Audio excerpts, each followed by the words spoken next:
Bueno, muy buenas tardes.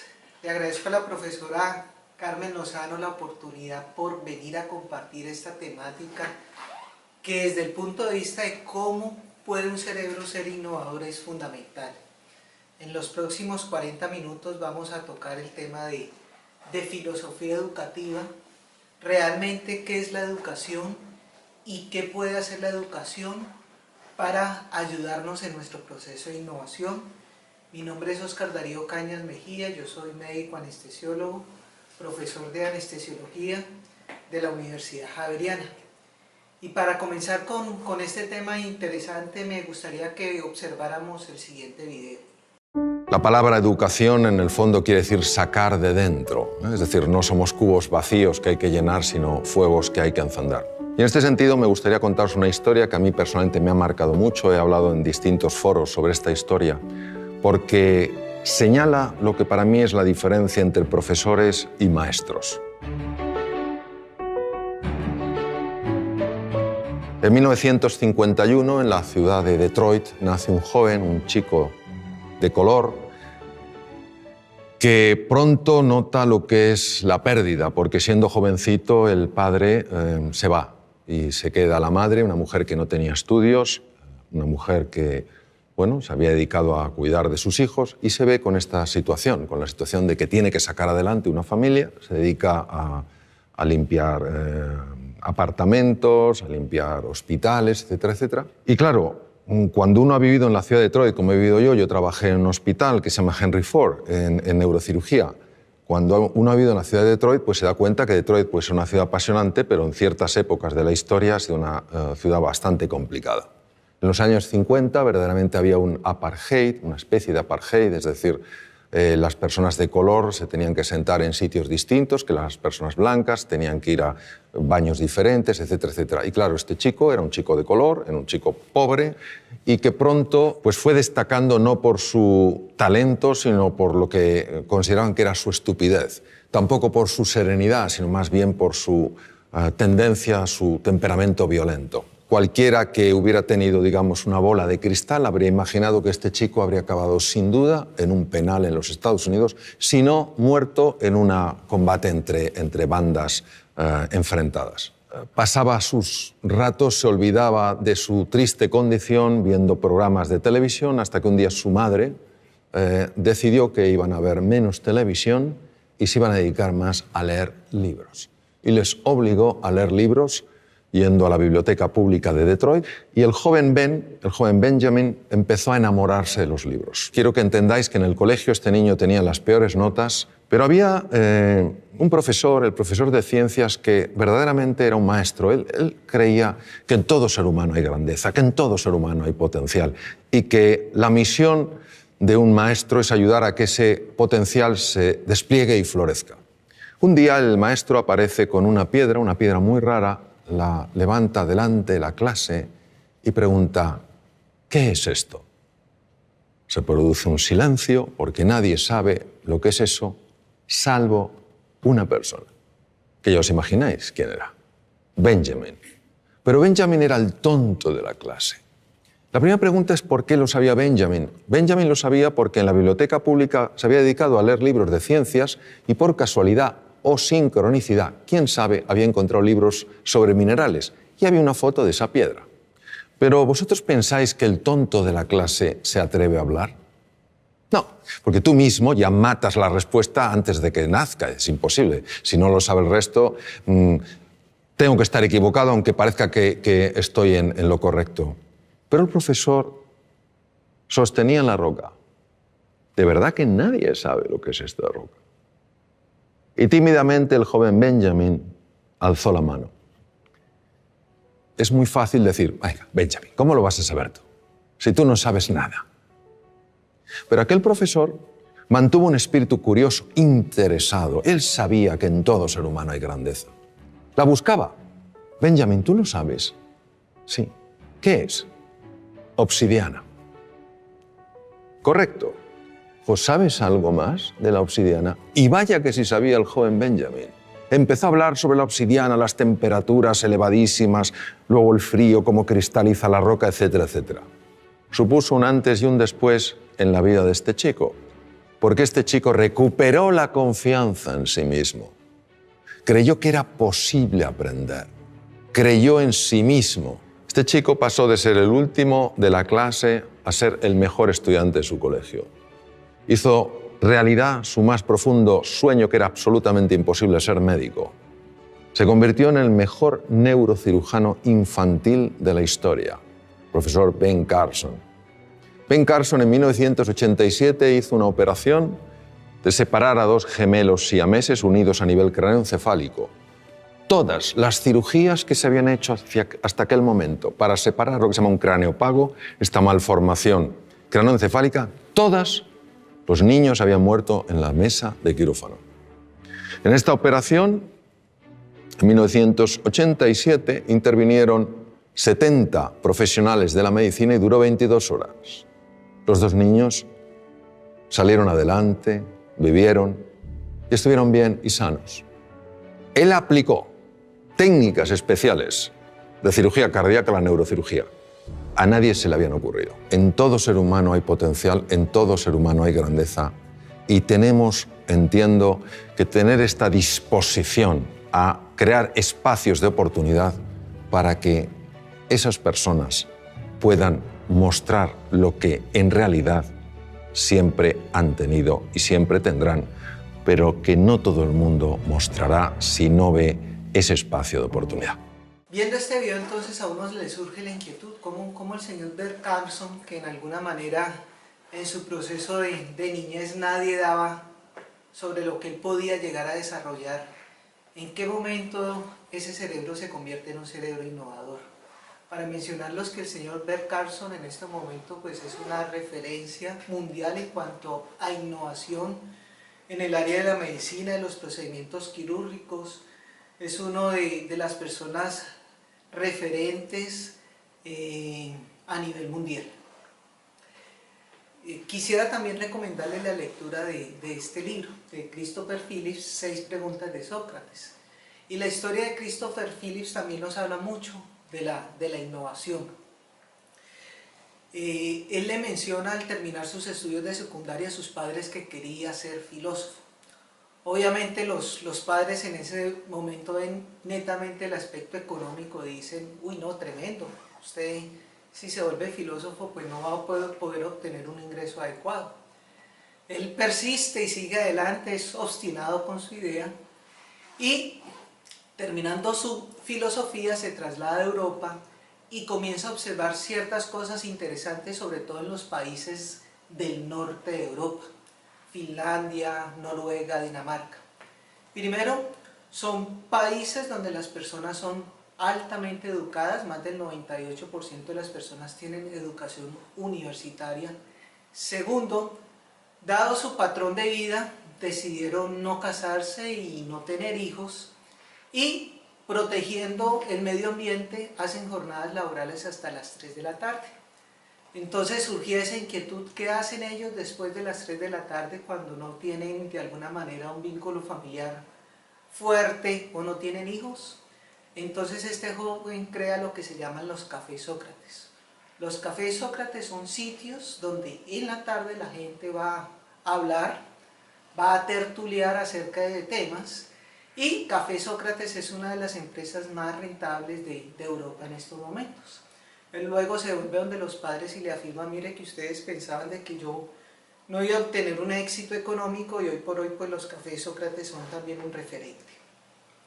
Entonces, frente a estas dos historias nos comienzan a asistir las siguientes preguntas. ¿Cuál es el objetivo de educarse una persona? Cuando ustedes vienen a la Universidad Javeriana, ¿qué es lo que se está pretendiendo? ¿O qué es lo que ustedes piensan que puede hacer la educación por ustedes? Segundo, ¿cuándo termina de educarse una persona? Tercera, ¿realmente la universidad genera un ambiente ideal para recibir educación?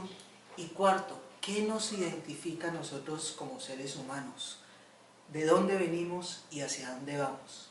Entonces, para comenzar a responder estos interrogantes, quiero situarlos sobre este gran filósofo del conocimiento, el señor Karl Popper. Es uno de los grandes filósofos cuyo material de filosofía es la educación, y él menciona algo que es muy importante y que a mí me gusta que los estudiantes lo tengan claro. Nadie puede decir que tiene la verdad absoluta. Es decir, nadie puede decir lo que yo voy a decir a continuación es verdad absoluta. Todo es de alguna manera controvertible. Y él dice algo muy importante. La condición humana es incierta. Y como es incierta puede estar equivocado. Pero ¿qué nos ha hecho fuertes a nosotros dentro de la estructura biológica como seres humanos? Esa capacidad que tenemos de reflexionar, de aprender sobre los errores. No tenemos la verdad absoluta, pero cada vez tratamos de encontrar la verdad. Yo digo que subimos unos peldaños, nos ponemos contentos por haber subido, pero nos damos cuenta que eso que pensábamos de que era algo de verdad, luego comienza a ser refutado. Y es ese proceso de continuar el proceso de reflexión lo que nos hace fuertes como seres humanos. Yo menciono que la educación debe tener al menos 3 propósitos.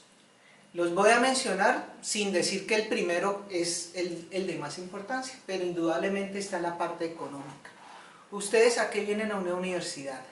A adquirir una serie de conocimientos, a desarrollar una serie de habilidades y destrezas. ¿Para qué? Para obtener un título y entrar en un mercado laboral. Y obviamente a partir de ese mercado laboral, ustedes comenzarán a obtener pues una serie de ingresos. Yo en estos días mencionaba y universidades vecinas dicen el Valle tiene vocación agrícola, estamos creando ingeniería agroindustrial. Entonces, si ustedes ven, están muy enfocados como a las necesidades laborales del mercado y que la universidad es el ente que debe ayudarles en esa capacitación del recurso humano. Pero, y aquí va mi crítica, ese no es el único propósito de la educación. La educación también debe darnos desarrollos o herramientas de desarrollo personal. ¿Qué es eso? Que nos ayude a convertirnos en la mejor versión de nosotros mismos. Nosotros a través del proceso educativo tenemos que generar un proceso de reflexión y cada vez ser mejores como seres humanos. ¿Y cuál es el referente de esto? Saber dónde están nuestros talentos y destrezas. Yo muchas veces digo que uno se pasa a lo largo de todo el sistema educativo y a uno le preguntan, oiga, ¿dónde están sus talentos? ¿Dónde están sus destrezas? Y frecuentemente uno se encuentra que no es fácil responder a esa pregunta. Y el tercero es muy importante, la parte cultural. Comprender el mundo que nos rodea, desarrollar una idea sobre nuestro lugar en el mundo. Esto es fundamental. Nosotros, ustedes van a darse cuenta que como estructura biológica, nosotros no somos los que corremos más rápido corre un leopardo. No somos los que tenemos más fuerza. Pero ¿por qué como estructura biológica? Pues de alguna manera estamos en la cumbre. Por la parte de interacción social, porque cuando nos unimos en grupo y comenzamos a tratar en grupo, nuestro resultado en grupo es mayor. De ahí que yo critico también la educación que se encarga de promover la competencia, o sea, yo soy mejor que el otro. No, uno tiene que ser mejor con el referente a uno mismo y tener ese tratado, ese comportamiento cultural de interacción que es muy importante. Todo lo que yo les voy a mencionar, pues obviamente tiene un acervo científico. Ustedes van a darse cuenta que en este proceso de conocimiento científico surgió el proyecto del genoma humano, descubrir la secuencia del DNA y afirmábamos que los genes lo explican todo. Entonces científicamente nos pusimos a tratar de encontrar la secuenciación del DNA y cuando lo pudimos hacer hace cerca de 15 años, nos dimos cuenta de que nuestro DNA en un 98% es muy similar al de los chimpancés y en un 90% a la Aedes aegypti. Pero obviamente cuando nos vemos, pues somos totalmente diferentes. Entonces la conclusión fue, oiga, los genes pueden que marquen una tendencia, pero no lo explican todo. Y surge este nuevo proyecto de investigación que es el proyecto BRAIN, donde ya en este momento la premisa de investigación es el cerebro lo explica todo. Y hemos comenzado una serie de estudios para ver cómo funciona nuestro cerebro, cómo aprende nuestro cerebro. Es el proyecto de investigación científica que tiene más recursos a nivel mundial. Y para entender hasta el momento que ha logrado clarificar este proyecto BRAIN, yo nuevamente quiero citarles este gran libro del ingeniero antioqueño Antonio Vélez, del Big Bang al Homo sapiens. Cuando a Bill Gates le preguntaron, oiga, díganos o háganos una clasificación de los 10 libros que usted haya leído y que lo hayan impactado para Orgullo Colombiano, este libro del ingeniero Antonio Vélez lo citó Bill Gates. Y aquí hay algo bien interesante. Hace 70.000 años estábamos en el África y por alguna razón se afirman que en cambios climáticos el ser humano decidió salir a caminar y dejar África. Y ese proceso de caminar lo comenzó a exponer a una serie de situaciones peligro. Tengo que escalar esta montaña, ¿cómo lo voy a hacer de la mejor manera? Estos animales me van a destruir, ¿cómo puedo hacerlo yo? Y ese proceso de enfrentarse a problemas comenzó a hacer que nuestra corteza frontal, que es la parte del raciocinio y de la lógica, comenzara a evolucionar de manera importante. Y entendiendo el cerebro es que aquí yo les voy a decir una serie de términos médicos, pero se los voy a explicar muy bien. Eso se llama la ontogenia. ¿Qué es la ontogenia? Es que a lo largo de nuestro proceso, cuando estamos dentro del útero materno, nuestro desarrollo embriológico va mostrando también todo nuestro desarrollo antiguo genético. Me explico, a las 6 semanas de gestación los seres humanos todos tienen cola. Eso es un vestigio de nuestro pasado reptil. Pero siguiendo el proceso de crecimiento del bebito, esa cola se atrofia y entonces nosotros tenemos que en nuestras estructuras cerebrales existe un cerebro reptil, un cerebro mamífero y un cerebro humano. Esa parte del cerebro reptil se mantiene porque ustedes van a darse cuenta de que el cerebro se encarga de procesar información. Y obviamente el hecho de, en la mejor manera que yo pueda procesar la información y tomar mejores decisiones, pues voy a estar mucho más fuerte. Entonces, en ese orden de ideas, el cerebro reptil en nosotros está representado por lo que se llama el cerebelo, que es la estructura más baja de acá en el cerebro, y el tallo cerebral. Cuando uno analiza el comportamiento de los reptiles, miren ustedes las iguanas, las culebras, van a darse cuenta que no hay un galanteo, o sea, no hay una conquista del macho a la hembra, sino por el contrario, la hembra deja por allá los huevos, el macho los fecunda, y ustedes van a darse cuenta que no hay un fenómeno de paternidad o maternidad. Nacen los huevos, sale la cría y en ese momento la cría ya está en capacidad de defenderse de ella sola. Entonces, como ustedes observan, el cerebro reptil es un cerebro programado netamente para la supervivencia, respirar, funcionamiento cardiovascular. Se sigue evolucionando y aparece el cerebro mamífero. Y ya cuando ustedes comienzan a observar el comportamiento de los mamíferos, las ballenas, los chimpancés, ustedes van a darse cuenta que sí tiene un comportamiento totalmente diferente de los reptiles.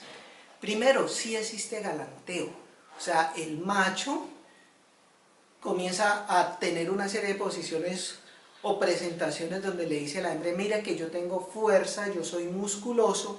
¿Por qué? Porque pues obviamente si vamos a tener una cría es fundamental que usted pueda asegurar que le vayan a traer la alimentación y en la manera que yo sea más fuerte pues puedo asegurarlo. Nacen los hijos y ustedes van a ver que ya sí hay un proceso de crianza, ya le enseñan cómo es el proceso de cazar. Entonces observen ustedes cómo comienzan a haber una serie de comportamientos interesantes dentro de la escala evolutiva. Y por último tenemos pues nosotros que somos los chachos del paseo, entre comillas, y obviamente que somos la raza humana, los hominidios, donde ya lo que nos caracteriza como tal, además de tener un cerebro reptil, un cerebro mamífero, es tener un cerebro humano donde está el desarrollo de la corteza frontal.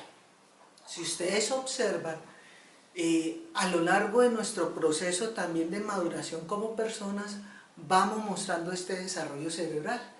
Se afirma que los primeros 3 meses es el cerebro de la supervivencia. El niño llora y nadie le para el llanto hasta que le dé su alimentación respectiva. A partir de los 3 meses comienza a aparecer la sonrisa del niño, comienzan a aparecer las emociones y se afirma que desde los 3 meses hasta los 7 años es el desarrollo del cerebro de las emociones. Esto es fundamental. Ustedes van a darse cuenta que en países que le trabajan fuerte a la educación y fuerte a la educación en la temprana infancia, saben que esos 7 primeros años son fundamentales en el desarrollo de las emociones. A los 7 años uno ya hace la primera comunión. ¿Por qué? Porque comienza a saber qué es bueno y qué es malo. O sea, ya hay un raciocinio y eso se lo da mucho lo que es el lóbulo frontal. Quiero que observemos el siguiente video donde también hay unos aspectos interesantes.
Entonces, como ustedes observan en el video, la risa es contagiosa, las emociones son contagiosas.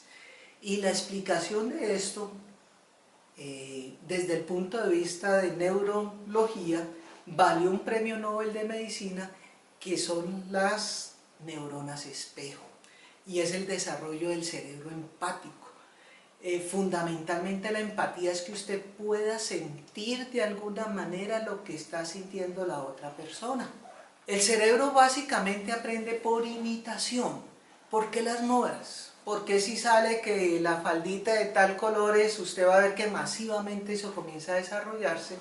Indudablemente porque la imitación es frecuente también dentro de los comportamientos. Si ustedes observan y les muestro esa imagen, ustedes hoy van a experimentar como dolor, van como a sentir el dolor del golpe que está sintiendo esta nadadora, y eso habla de que ustedes tienen empatía, de que ustedes tienen neuronas espejo, y esto también es como sentir lo que el otro siente. Generalmente, los que nos gusta algo la pedagogía, afirmábamos que no, los que más sabemos de pedagogía pues somos los que dedicamos a esta rama. Y esto es absolutamente falso. Los que más saben de pedagogía son los publicistas. Esto existe lo que se llama el neuromarketing.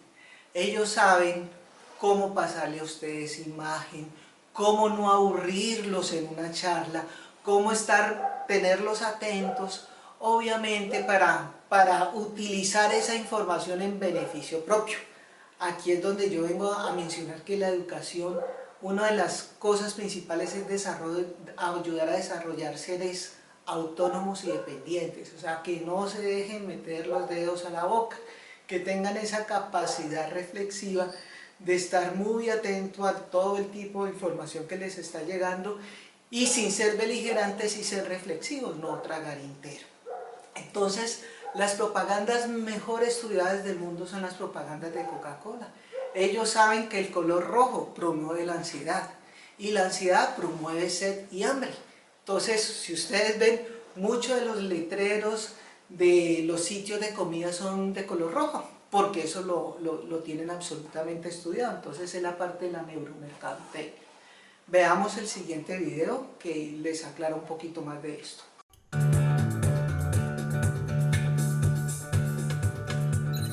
8 de cada 10 productos fracasan antes de los 3 meses de vida en el mercado. ¿Por qué ocurre esto? ¿En qué se equivocan los estudios de mercado? ¿Acaso la gente miente al dar las razones de sus preferencias? Efectivamente, así es. Las razones que damos a los encuestadores son falsas, aunque nosotros no lo sepamos.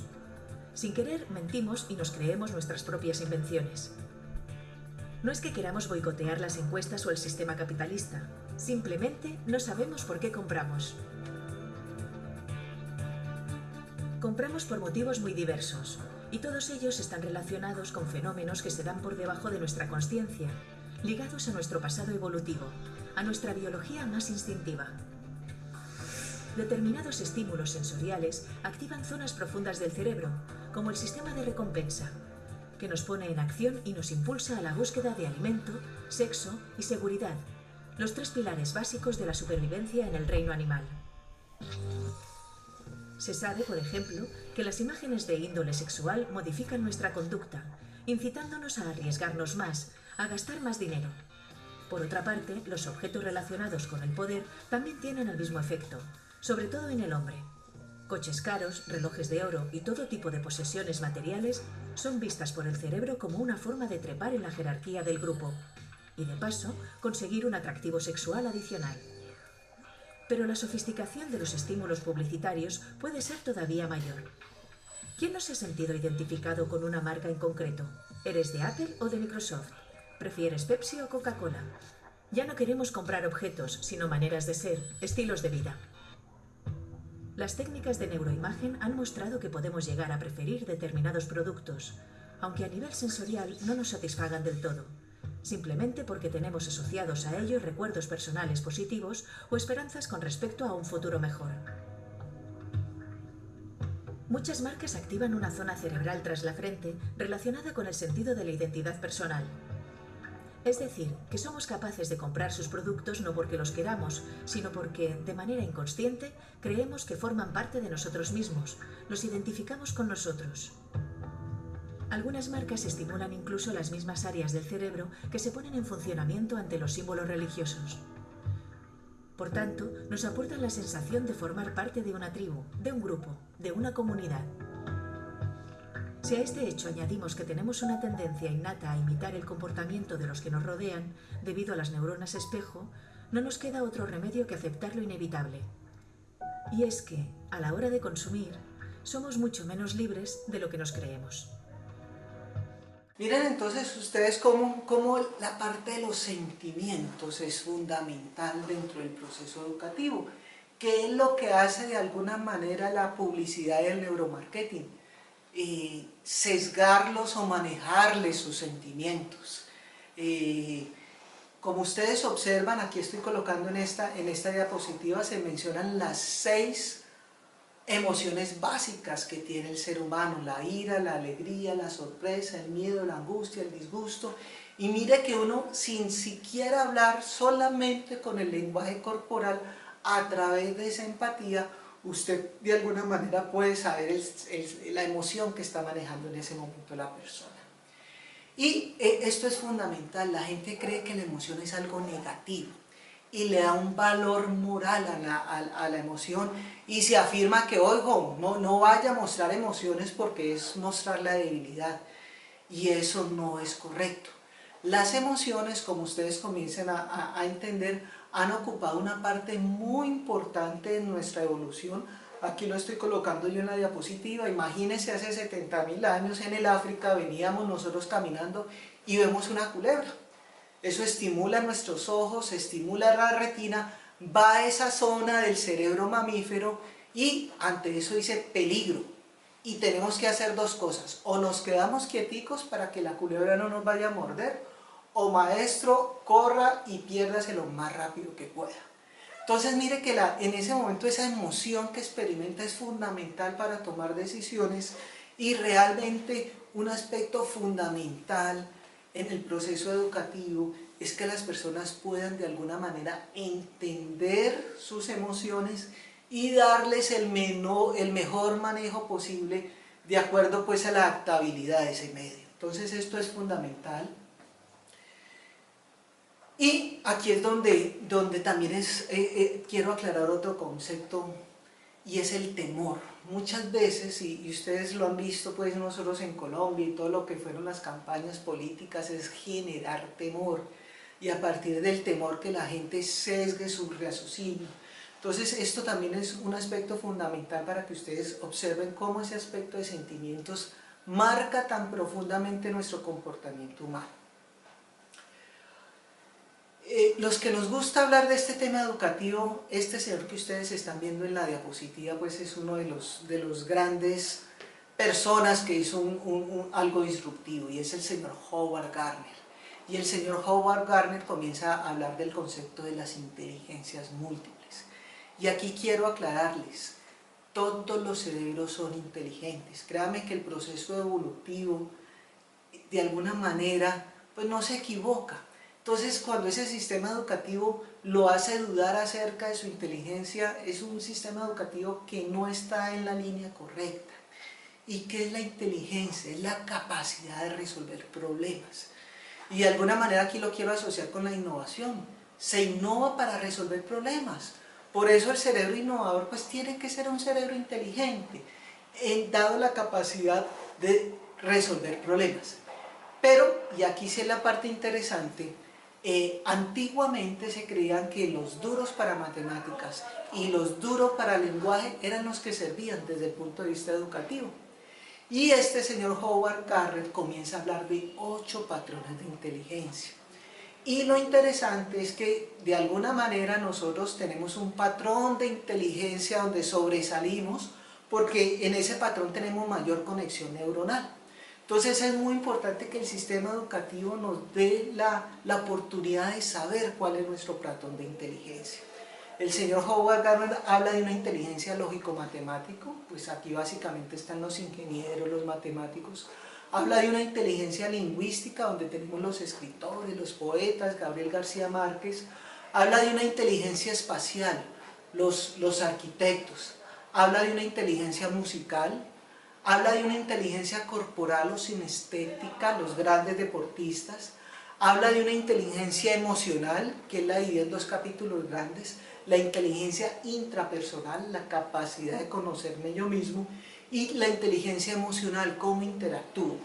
Entonces, de alguna manera nosotros tenemos mayor desarrollo en ciertas áreas del cerebro. Este es otro de los grandes personas, Sir Ken Robinson, que irrumpió la inteligencia, o sea, en el sentido de ser un crítico constructivo. Y dentro de esto está este libro, El Elemento, cómo descubrir tu pasión lo cambia todo. Por eso es muy importante que usted pueda saber qué me apasiona, o sea, y qué me hace que el tiempo vaya rápido, que yo me siento y yo, uy, se me pasaron 2 o 3 horas y no me di cuenta. Entonces es muy importante que usted pueda descubrir eso. Y miremos el video. Hacer un fuego, cazar, recolectar plantas comestibles, fabricar recipientes y armas. Nuestros antepasados aprendían unos de otros las actividades de la vida cotidiana. Los conocimientos se adquirían a través del contacto con los demás y la repetición. Hasta que miles de años después se inventó la escritura, la primera gran revolución en el aprendizaje. Entonces, los textos comenzaron a vehicular buena parte del conocimiento. También cambiaron, claro, las cosas que aprendía la gente. Nacieron las primeras escuelas. En ellas, un individuo, el profesor, tenía unos conocimientos que dictaba a una serie de alumnos, que los aprendían. En el siglo XVIII, cuando se produjo la Revolución Industrial, se comenzaron a regular los sistemas educativos. El objetivo era preparar a los trabajadores que luego estarían a cargo de las cadenas de montaje en las fábricas. Individuos que hacían lo mismo una y otra vez durante muchas horas al día.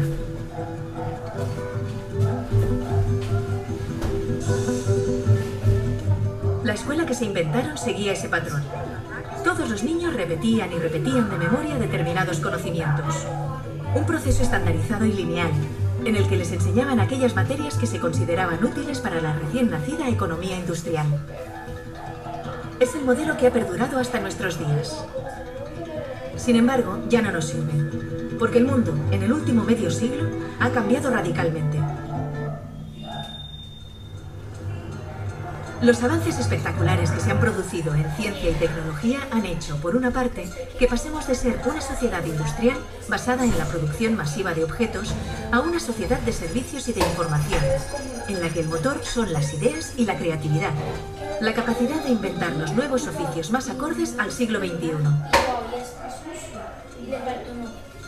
Y por otra parte, los descubrimientos científicos nos han permitido conocer mejor cómo funciona nuestro cerebro, el órgano encargado del aprendizaje, y descubrir algo que los griegos ya sabían, que no aprendemos repitiendo, de memoria, sino haciendo, cuando nos emocionamos. Por eso, hay que transformar la escuela de arriba a abajo. Necesitamos un sistema educativo que, mediante el aprendizaje social y emocional, fomente la educación personalizada, que potencie el desarrollo de cada individuo, que estimule la creatividad, la pasión, la energía, el talento. Porque nuestro futuro está lleno de nuevos retos que requerirán nuevas soluciones, y estas dependerán de cuán creativa, vital y variada sea la gente. Y también feliz. Y para ser feliz necesitamos realizarnos y desarrollarnos, descubrir y cultivar aquello que nos motiva y hace sentirnos bien.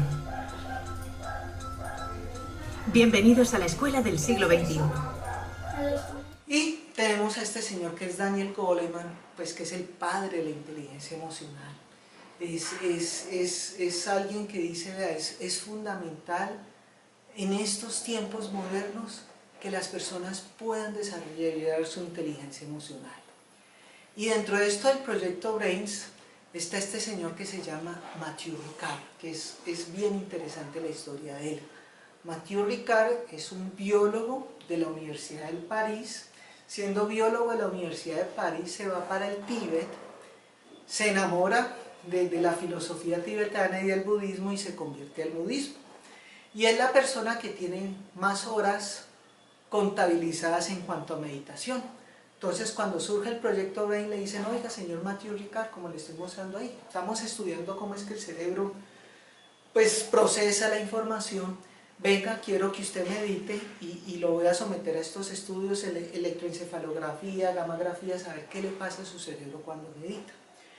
Y la gente que medita, la gente que puede dejar en algún momento en blanco su cerebro, se ha visto que esa actividad hace que una zona que se llama el giro prefrontal izquierdo aumente en tamaño. Y ese giro prefrontal izquierdo va y se conecta con el cerebro emocional.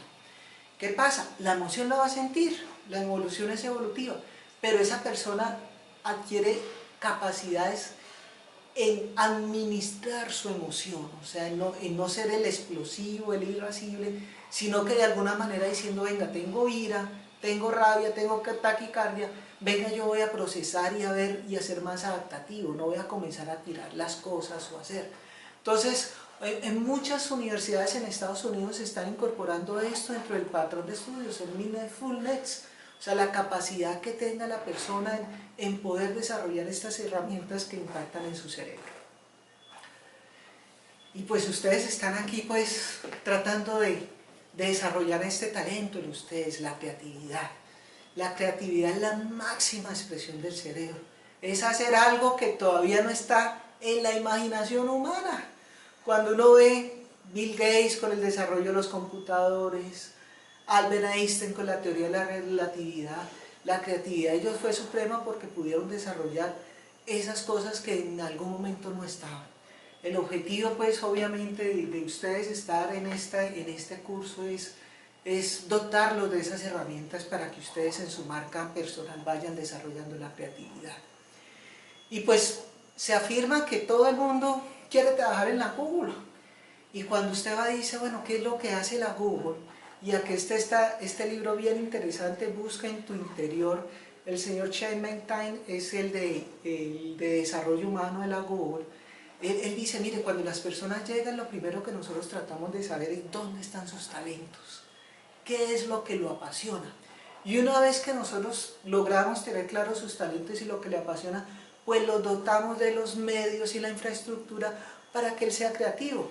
Ustedes van a ver, no manejan horarios de trabajo, ahí pueden ver en la diapositiva los ambientes en los cuales ellos trabajan, porque básicamente saben que la innovación es fundamental.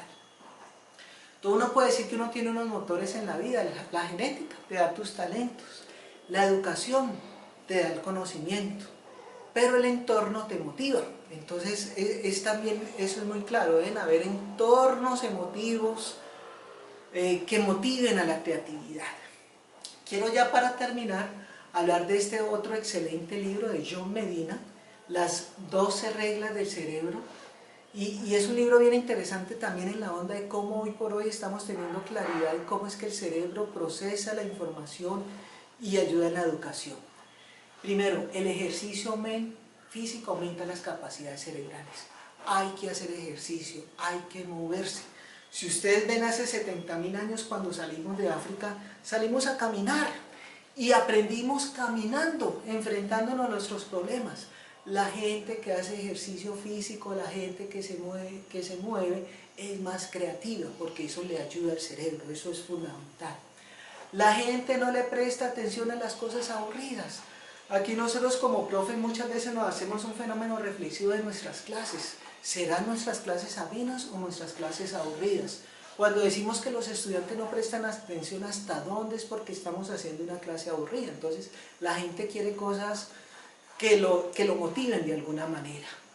La visión es fundamental. Nosotros como seres humanos no es que veamos a mayor distancia, vemos con mayor detalle. Y esto es fundamental. Entonces la manera como ustedes hagan sus presentaciones, como ustedes se presenten, esa parte visual es fundamental. Y esto le llaman la pérdida progresiva de interés. El cerebro está para tener atención 15-20 minutos, por eso no trataré de extenderme tanto. Ya para terminar, quisiera mostrarles este video. Muchas gracias.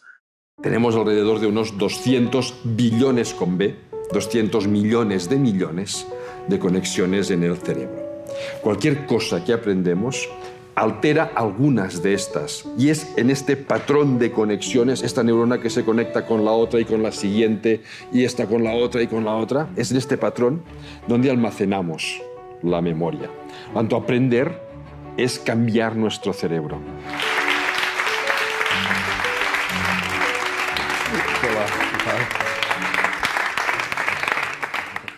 Hola, David.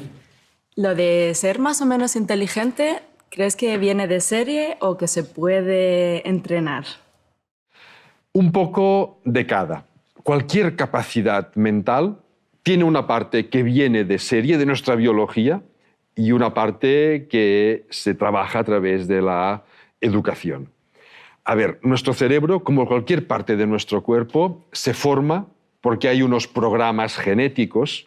Ahora sale el genetista que hay en mí, pero hay unos programas genéticos que le dicen cómo tiene que formarse y cómo tiene que funcionar. Esto hace que ya de serie, de programario básico genético, haya personas con más capacidad de memoria y otras con menos. Personas más creativas y otras un poco menos. Personas un poco más inteligentes y otras un poco menos. Personas con más aptitudes musicales y otras un poco menos. Y podría estar aquí hablando durante horas sobre capacidades mentales. ¿Eso es importante? Bueno, eso es un patrón básico. Eso es como un escultor que tiene su arcilla para hacer lo que sea. Si tiene más, hará una escultura más grande. Si tiene menos, la hará más pequeña.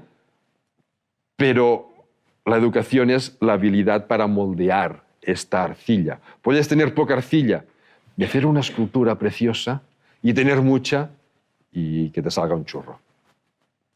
A mí me gusta ejemplificarlo con la papiroflexia, con hacer, por ejemplo, un avión de papel. No sé si tenéis por aquí papeles que podáis dar y os lo demuestro.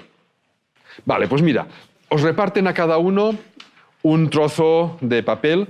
Yo tengo el mío, ¿vale?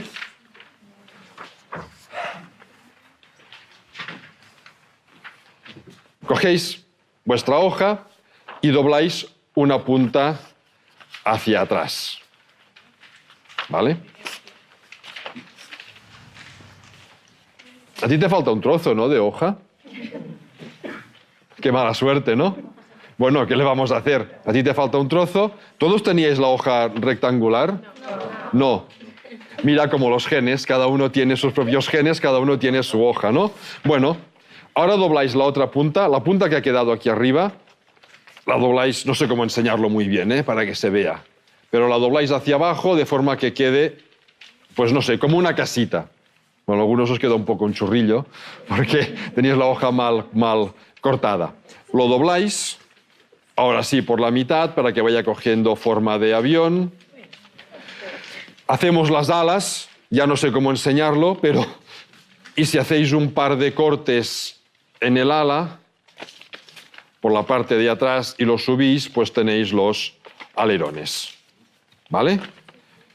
¿Os ha salido todos más o menos así? Bueno, a ti te falta un trozo de ala. Claro, a ver, si ahora probamos si vuelan bien o no, lo podemos probar.